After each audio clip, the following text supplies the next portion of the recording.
Assalamualaikum warahmatullahi wabarakatuh. Bismillah, alhamdulillah, wassalatu wassalamu ala rasulillah, amma ba'du. Perkenalkan, nama saya Ahmad Falih Nur Hidayat dari kelas PGMI 6C IPMAFA dengan NIM 213100254. Di sini saya akan mereview makalah yang berjudul Karakter Bahasa Jurnalistik guna untuk memenuhi tugas mata kuliah jurnalistik yang diampu oleh Ibu Siti Asia. Langsung saja, bahasa jurnalistik itu memiliki karakter. Di dalam makalah saya ada 5 karakter yang dijelaskan. Yang pertama adalah komunikatif. Yang dimaksud komunikatif yaitu ciri khas dan bahasa jurnalistik adalah tidak berbelit-belit, tidak berbunga-bunga, harus terus langsung pada pokok permasalahannya, straight to the point.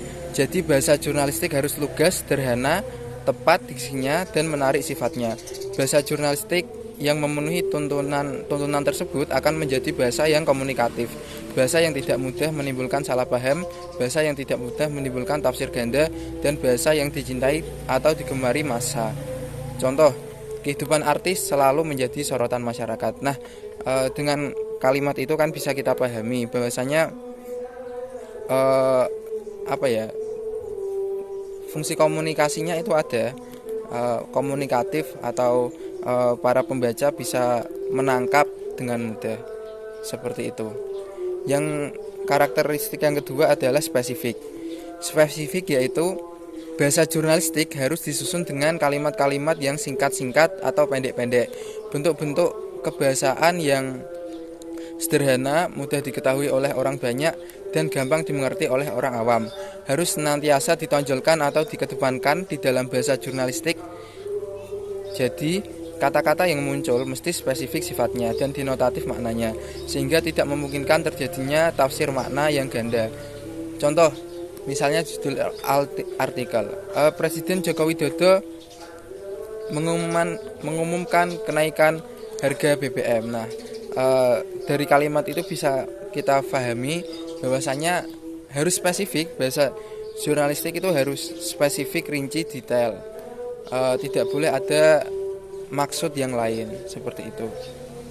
Yang karakteristik yang ketiga yaitu hemat kata. Apa yang dimaksud hemat kata? Hemat kata adalah bahasa jurnalistik memegang teguh prinsip ekonomi bahasa atau ekonomi kata, economic of word. Bentuk-bentuk kebahasaan yang digunakan dalam bahasa jurnalistik sedapat mungkin berciri minim karakter kata atau sedikit jumlah hurufnya. Preferensi jurnalis harus mengarah pada bentuk-bentuk kata bersinonim yang lebih sederhana dan singkat bentuknya, serta lebih sedikit jumlah huruf atau karakter, bukan pada bentuk-bentuk yang lebih panjang. Contoh bahasa yang digunakan tidak berbelit. Misal, BBM naik, rakyat menjerit. Nah, itu kan hanya 4 kalimat, sangat hemat kata sekali. Kita sebagai pembaca bisa langsung paham. Nah, selanjutnya, karakteristik yang keempat yaitu jelas makna. Yang dimaksud dari jelas makna adalah di dalam bahasa jurnalistik sebisa mungkin digunakan kata-kata yang bermakna denotatif, kata-kata atau kata-kata yang mengandung makna sebenarnya, tidak kok sebaliknya, yaitu bermakna konotatif atau kata-kata yang maknanya tidak langsung, kata-kata yang bermakna kiasan. Penghalusan bentuk kebahasaan atau eufemisme justru dapat dipandang sebagai pemborosan kata di dalam bahasa jurnalistik. Contoh, basmi tuntas koruptor di negeri ini. Itu yang betul, yang salah basmi tuntas tikus berdasi di negeri ini. Nah, jadi bahasa jurnalistik itu harus jelas makna, harus denotatif. Denotatif bahasa mudahnya itu harus yang sesuai dengan kamus.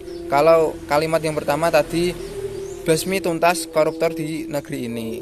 Nah, kata koruptor sendiri itu kan hampir semua halayak umum dipastikan sudah paham maksudnya lah ya, koruptor. Nah, kalau yang kedua tadi basmi tuntas tikus berdasi. Nah, makna dari tikus berdasi ini kan belum jelas, belum semuanya mengerti akan kata itu. Jadi prinsip yang digunakan dalam jurnalistik itu bahasanya harus jelas makna. Denotatif itu sesuai dengan kamus.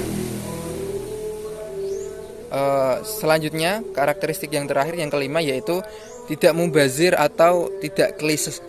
Nah, yang maksudnya adalah bentuk mubazir menunjukkan pada kata-kata atau frasa yang sebenarnya dapat dihilangkan dan kalimat yang menjadi wadahnya. Peniadaan kata-kata tersebut tidak mengubah arti dan maknanya. Kata-kata klise atau stereotip ialah kata-kata yang berciri memenatkan, melelahkan, membosankan, terus hanya begitu-begitu saja. Tidak ada inovasi, tidak ada variasi, hanya mengulang-ulang keterlanjuran. Kata-kata demikian lazim disebut dengan tiring word. Bahasa jurnalistik harus menghindari itu semua, dengan maksud kejelasan demi maksud kelugasan, dan demi ketajaman penyampaian ide atau gagasan. Contoh, basmi tuntas koruptor di negeri ini. Itu yang salah. Itu yang benar, karena lugas. Basmi tuntas koruptor di negeri ini, itu lugas, tidak ada klise, tidak ada membadirkan kata-kata atau tiring word tadi yang sudah dijelaskan. Sebaliknya, misalnya kalimat lain, basmi tuntas tikus berdasi di negeri ini. Ini menggunakan eufemisme atau kata yang terlalu klise, mubazir. Nah, di dalam jurnalistik itu sangat menghindari penggunaan bahasa yang seperti itu. Jadi kesimpulannya adalah bahasa jurnalistik itu harus tidak mubazir atau tidak klise, jelas makna, hemat kata, spesifik, komunikatif. Nah, makanya jika kita tahu koran, terbiasa membaca koran, pasti tahu kalau di headline-nya itu hanya terdapat beberapa kata yang mengandung unsur 5W 1H, karena standarisasi bahasa jurnalistik itu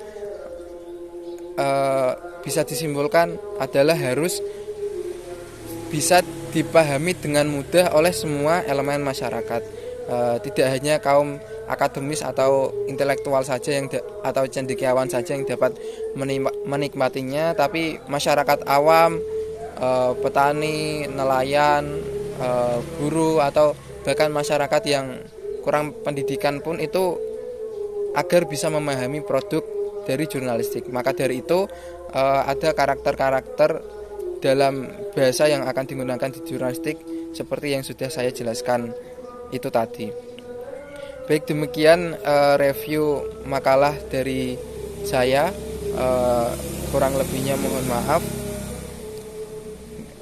Saya akhiri, wallahul muwaffiq ila aqwamit thoriq. Wassalamualaikum warahmatullahi wabarakatuh.